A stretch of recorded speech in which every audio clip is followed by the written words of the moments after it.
Assalamualaikum warahmatullahi wabarakatuh. Kawan-kawan Mimbar Tub dimanapun Anda berada, semoga dalam keadaan sehat walafiat dan dalam lindungan Allah SWT. Hari ini kita mendengar kabar yang cukup mengejutkan ya, di mana salah satu perusahaan ya, badan usaha milik negara ya, BUMN plat merah, yakni Garuda Indonesia, hari ini telah sedang melakukan yang namanya RUPS, Rapat Umum Pemegang Saham ya, dimana sebelumnya beberapa petingginya baik komisaris maupun dewan direksi ramai-ramai mengundurkan diri ya. Di antara ada yang mengundurkan diri, ada yang kemudian diberhentikan secara hormat karena untuk ya efisiensi perusahaan, karena memang utang Garuda Indonesia ini sudah lumayan mengkhawatirkan ya, mencapai 70 triliun ya. Bahkan sebelumnya ketika Yeni Wahid ya berkomentar tentang utang Garuda ini, beliau ini bilang bahwa ketika saya masuk menjadi komisaris independen di Garuda itu utangnya 20 triliun ya. Kemudian setelah menjabat bro, kemudian sampai membengkak 70 triliun. Ini memang mengkhawatirkan juga ya dalam waktu berapa bulan, karena kalau nggak salah itu Yeni Wahid ini baru menjabat 5 bulanan, karena dia baru 5 bulan lebih ya, 7 bulan kurang lebih, karena dia baru diangkat menjadi komisaris di bulan Januari 2021. Dalam waktu kurang lebih 7 bulan ya, utangnya kemudian membengkak menjadi 70 triliun dari yang awalnya 20 triliun ya. Kurang lebih ada beberapa orang, 6 orang ya, baik direksi maupun komisaris yang berhenti ataupun diberhentikan. Dan ada Triawan Munaf ya, kemudian ada Peter F. Gonta, dan termasuk Yeni Wahid sendiri yang kemudian melakukan pengunduran diri ya. Dan memang akan ada perombakan ya, kata Menteri BUMN Erick Thohir, untuk efisiensi Garuda ya. Bahkan kemudian Erick Thohir kemudian mengangkat komisaris yang dianggap kompeten ya, diantaranya adalah Khairul Tanjung ya, jelas salah satu konglomerat di Indonesia yang sukses lah ya. Dan memang ini membuktikan bahwa apa yang dilakukan Erick Thohir ya, dengan kemudian mengangkat orang-orang sebagai posisi di komisaris yang secara rekam jejaknya itu ya cuma rekam jejak relawan, itu kan akhirnya malah membuat banyak perusahaan BUMN itu makin merugi ya. Jadi kita lihat bagaimana kemudian ya Kakak Sleng ya kemudian yang menjadi komisaris di PT Telkom ya. Padahal kita apakah secara rekam, apakah ini hanya diangkat karena dia relawan, apakah punya kemampuan, kapabilitas? Itu kan yang dipermasalahkan ya. Kemudian malahan kemarin muncul bahwa akan ada pelatihan ya terhadap komisaris-komisaris yang belum punya pengalaman.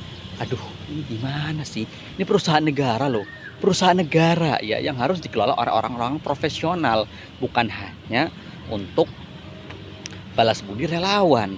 Inilah yang kemudian semakin susah hari ini ya. Ramai-ramai loh mundur jabatan. Jadi motonya kerja, giliran utang numpuk mengundurkan diri. Kan ngeri kalau begini. Ini mau gimana nih BUMN kita? Sudahlah korupsi tinggi ini itu merajalelanya minta ampun, apalagi di masa pandemi. Bahkan KPK sudah lumpuh ya, ketika Firly Bahuri ya dengan koar-koar korupsi di masa pandemi ya, terancam hukuman mati. Faktanya Juliari Peter Batubara hanya dituntut ya oleh jaksa penuntut umum dari KPK cuma 11 tahun dan denda yang cuma sedikit ya. Mengajar, padahal dia korupsi bansos ya, bansos untuk masyarakat kecil ya. Ngakunya si partai wong cilik ya, karena Juliari, jangan lupa Juliari Peter Batubara itu kader PDIP, dia itu wakil bendahara umum. Bayangkan posisinya, posisi strategis partai. Kemudian dia menjabat sebagai menteri sosial ya di masa pandemi yang harusnya paling dekat dengan masyarakat. Apalagi kita ingat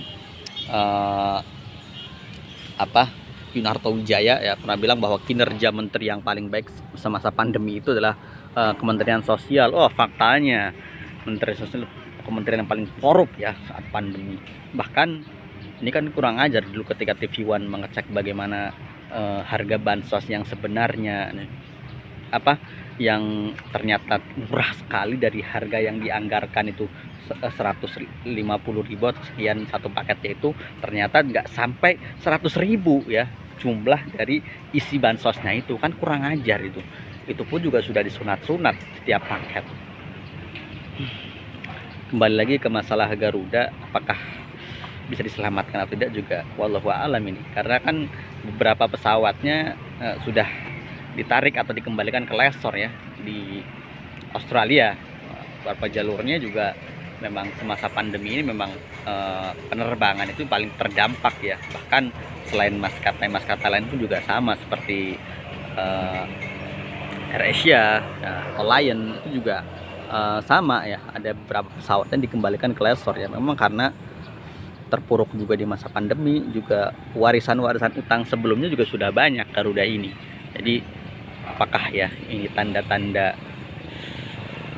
kejatuhan BUMN, atau memang kejatuhan BUMN ini karena memang salah urus ya dari pejabat-pejabat terkait ya. Lagi ya lihat nih bagaimana Erick Thohir itu mengangkat para komisaris yang bisa dikatakan ya kita mempertanyakan kapabilitas ya, kemampuan, kapasitas, kapabilitas, dan juga rekam jejaknya. Masa sih sebagai komisaris harus ada kemudian training dulu, training komisaris? Ya harusnya komisaris itu komisaris, baik komisaris, direksi itu harusnya orang-orang yang profesional, yang memang tepat pada bidangnya, bukan hanya karena dia relawan, dia kemudian punya jasa andil besar ketika pemenangan presiden, kemudian dibagi-bagi. Inilah ya, boleh lah misalnya bagi-bagi jabatan ke relawan, cuma ya lihat juga posisinya, apakah dia mampu. Jangan menyerahkan urusan, jika suatu urusan diserahkan kepada yang bukan ahlinya, maka tunggulah kehancurannya ya. Inilah yang terjadi hari ini ya. Salah satu efek juga ya ketika membagi-bagi jabatan bukan pada orang ahlinya, yang itu lihat nambah hancur ya. Makanya kita lucu ketika utang Garuda itu membengkak dan komentar, waktu saya masuk 20 triliun, berarti Anda masuk menambah utang dong. Allah alam ya. Kita lihat bagaimana nasib Garuda, apakah akan terus terbang tinggi atau nyungsep karena pandemi dan salah urus. Wassalamualaikum warahmatullahi wabarakatuh.